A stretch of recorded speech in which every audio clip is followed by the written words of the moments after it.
नमस्कार, कैसे हैं आप सब। आज का दिन तो बहुत ही स्पेशल है और सोचा था कि आज के दिन के लिए कुछ खास सा वीडियो बनाऊंगी।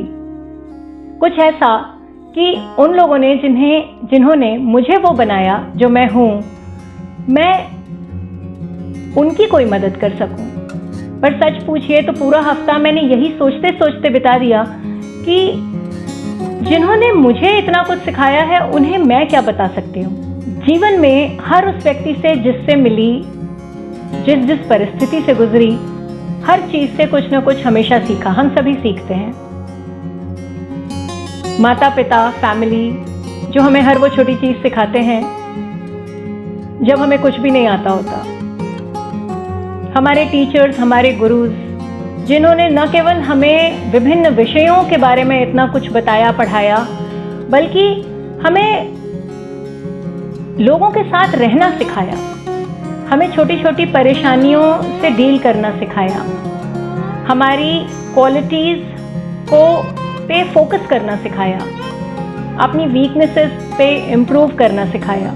इन सब लोगों को जितना भी धन्यवाद दिया जाए वो कम है और शायद एक दिन इसके लिए पर्याप्त है भी नहीं। पर मैं फिर भी ऐसा मानती हूँ कि ये कुछ दिन जो बने हैं ना, ये बुरा आइडिया नहीं है, क्योंकि कम से कम इन दिनों पे हम वो बातें जो हमारे मन में होती हैं उन्हें कह तो देते हैं।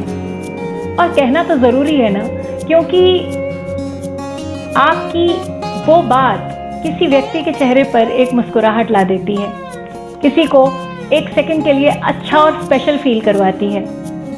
और इन्हीं मुस्कुराहटों और इन्हीं छोटी छोटी मेमोरीज से ही तो बनती है ज़िंदगी खूबसूरत। तो आज उन सारे टीचर्स को जिनको आज भी याद करके मैं सोचती हूँ कि हाँ, वैसा बनना चाहती हूँ, वैसे लोगों की लाइफ में कंट्रीब्यूट करना चाहती हूँ, उन सबको मैं बहुत बहुत धन्यवाद देती हूँ और उन्हें प्रणाम करती हूँ।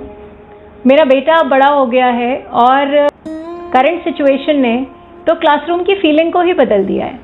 क्लासरूम स्कूल से उठ के घरों में आ गया है और हमारे इन वंडरफुल, ब्यूटीफुल, डेडिकेटेड टीचर्स ने उसमें भी एडजस्ट कर लिया और न केवल खुद एडजस्ट किया बल्कि अपनी क्लासरूम के उन 30 से 50 बच्चों को भी एडजस्ट करना सिखाया। हम सभी जानते हैं कि एक शिक्षक भी हमारी तरह ही एक नॉर्मल इंसान है जिसकी अपनी परेशानियां हैं, उसके घर की परेशानियां, उसकी अपनी फिजिकल प्रॉब्लम्स, लाइफ के और इश्यूज। और फिर भी जब वो एक क्लास के सामने खड़ा होता है तो अपने सामने बैठे उन 30 से 50 बच्चों को वो संभालता है। अपनी परेशानियों को दूर रख के वो उन बच्चों की छोटी छोटी लड़ाइयों, छोटी छोटी शिकायतों को भी हैंडल करता है। लाइफ के स्ट्रेसेस हर व्यक्ति के साथ हैं। तो मैंने सोचा कि 2-3 चीज़ें, जबकि मैं सच कहूँ तो मैं अपने आप को इस योग्य नहीं समझती कि मैं उन्हें कुछ बताऊँ जो हमें सिखाते पढ़ाते हैं, लेकिन मैं फिर भी कहना चाहती हूँ कि अपना ध्यान रखिए, क्योंकि आप अगर स्वयं स्वस्थ हैं और प्रसन्न हैं तो आप हर उस व्यक्ति के जीवन में और भी सुंदरता से कंट्रीब्यूट कर सकते हैं जो आप पर डिपेंडेंट हैं। तो अपना ध्यान ज़रूर रखिए। थोड़ी देर के लिए रुकिए, क्योंकि ये दुनिया तो बहुत ही दौड़ भाग वाली है और अब जबकि क्लासरूम्स घरों में हैं तो टीचर्स न केवल अपना स्कूल घर बैठे बैठे संभाल रहे हैं, बल्कि घर और क्लासरूम में कोई फ़र्क ही नहीं रह गया। हर वक्त, हर मिनट काम है। तो टेक अ पॉज, रुकिए थोड़ी देर के लिए। The way out is always inwards, it is always inside. तो अपना ध्यान रखे बगैर आप किसी का ध्यान नहीं रख सकते, तो इसलिए अपना ध्यान ज़रूर रखिए। मैं छोटी छोटी 3 चीज़ें आपके साथ शेयर करती हूँ और देखिए कि इनमें से कोई भी चीज़ आपकी कोई मदद कर सकती है क्या। इस बात पर ध्यान दीजिए कि आप जब सुबह उठकर अपने काम पर बैठ रहे हैं, जा रहे हैं, तो आप कैसा महसूस कर रहे हैं। Just be a little mindful of your own feeling. It is very important to know, to see how you are feeling. Are you tired today? Are you active? Are you happy? Are you angry? Are you upset? Are you hurt? Tune into that feeling. Close your eyes for a minute. Stay with that feeling and breathe. Breathe deep. देखिए, breathing तो एक automatic activity है और हर वक्त चलती ही रहती है। तो आप कहेंगे कि भाई हम ब्रीथ तो कर ही रहे हैं, लेकिन एक गहरी लंबी सांस, आपने नोटिस किया होगा कि कई बार जब हम बहुत तेजी बहुत से काम कर रहे होते हैं, अचानक से एक लंबी सांस आती है, क्योंकि दिमाग को उस लंबी सांस की ज़रूरत होती है। तो आप कॉन्शियसली, माइंडफुली इस चीज़ पर ध्यान रखिए कि थोड़ा सा रुक के आपने एक गहरी लंबी सांस ली। जब आप इनहेल करें तो वो सांस गहरी हो, लंबी हो, और जब आप एक्सहेल करें, सांस को बाहर छोड़ें, तो वो थोड़ा और भी लंबा हो, यानी एक्सहेलेशन इनहेलेशन से थोड़ा सा लंबा हो।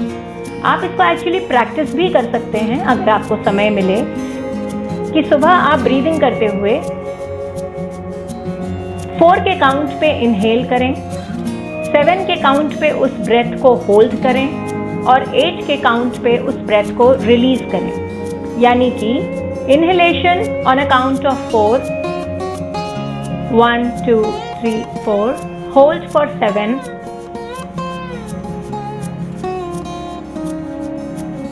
and exhale for 8, 1 2 3 4 5 6 7 8। So inhalation and exhalation की अगर आप प्रैक्टिस करेंगे तो आप रियलाइज करेंगे कि आपको दिन में भी जब भी ज़रूरत पड़ेगी, आपको एक गहरी लंबी सांस लेने की आदत होगी। जब हम एक डीप इनहेलेशन और एक्सहेलेशन करते हैं तो वो हमारे पैरासिम्पैथेटिक नर्वस सिस्टम को इंगेज करता है, और जिस एनर्जी की पूरे दिन भर अच्छे से काम करने के लिए आपको बहुत ज़रूरत है, उसको रेस्टोर भी करता है और उसको री एनर्जाइज भी करता है। तो ये 2 चीज़ें आप ज़रूर प्रैक्टिस कीजिए। जब आप स्कूल के लिए ट्रैवल करते हैं तो आप बस में या कार में जिस भी तरीके से ट्रैवल कर रहे हैं, उस समय को अपने लिए यूटिलाइज कीजिए। और अभी के टाइम की अगर बात करूं तो जब ये इंटरनेट लैग होता है बीच में, तो फ्रस्ट्रेट होने के बजाय और परेशान होने के बजाय और दिन भर की टेंशन के बारे में सोचने के बजाय हम उस समय का इस्तेमाल करें अपने अंदर ट्यून इन करने के लिए। अपना ध्यान अपने पैरों से लेके सर तक, अपनी फीलिंग्स तक एक बार ऊपर से नीचे तक ले जाइए। देखिए कि कहाँ तकलीफ है, कहीं दर्द है, कहीं स्ट्रेन है। कॉन्शियसली उस जगह को थोड़ा सा रिलैक्स कीजिए, लूज छोड़ दीजिए। जहाँ लगे कि ये खुद से नहीं हो पा रहा, एक गहरी लंबी सांस लेके छोड़ दीजिए। एक टीचर जब खुद अपने प्रति सेंसिटिव होता है, अपने इमोशंस के प्रति, अपनी फिजिकल वेल बीइंग के प्रति, तो वो जिन लोगों के सामने खड़ा होता है उन्हें भी ये सिखाता है। अपनी फीलिंग्स के प्रति सेंसिटिव होना एक खूबसूरत बात है। अगर आप बहुत टायर्ड हैं और आप इरिटेट हो रहे हैं, it is okay to tell your classroom that okay, I am feeling a bit stressed right now, just give me a moment to relax. This will not tell them that you are weak. This will tell them that you know that when you are stressed you need to relax. And आप सच पूछिए तो आज की generation को इससे ज़्यादा ज़रूरी और कोई बात नहीं है। They don't know how to relax. They don't know how to slow down. उनके लिए एक्सपोजर बहुत ज़्यादा है, उनके लिए ब्रेक लेना उनकी आदत में ही नहीं रह गया। वो हाइपर क्रिटिकल हैं अपने बारे में। तो जब आप अपने आप को एक्सेप्ट करते हैं उनके सामने, आप अपने लिए 1 मिनट का समय ले लेते हैं और उन्हें ये बता देते हैं, तो ये वो भी सीखते हैं आपसे। मुझे लगता है कि ये 2-3 चीज़ें हर उस व्यक्ति को जो कई लोगों की मदद कर रहा है उसको ज़रूर करनी चाहिए। इसके अलावा और भी बहुत कुछ है जो हम सब as humans for our good health and good mental and emotional wellbeing हम कर सकते हैं। पर ये 2-3 चीज़ें, while you are having a busy day at work, please take a pause and do a little bit for your own self also. आप सबको मेरा बहुत बहुत प्रणाम। Take care, be well and I shall see you soon again. Bye bye. आपको भी ये video पसंद आया हो तो लाइक बटन ज़रूर दबाएं, subscribe to my channel and press the bell icon which is beside it, ताकि मैं जो भी वीडियोस अपलोड करूं उनका पता आपको ज़रूर चले। Thanks for watching, take care and be well.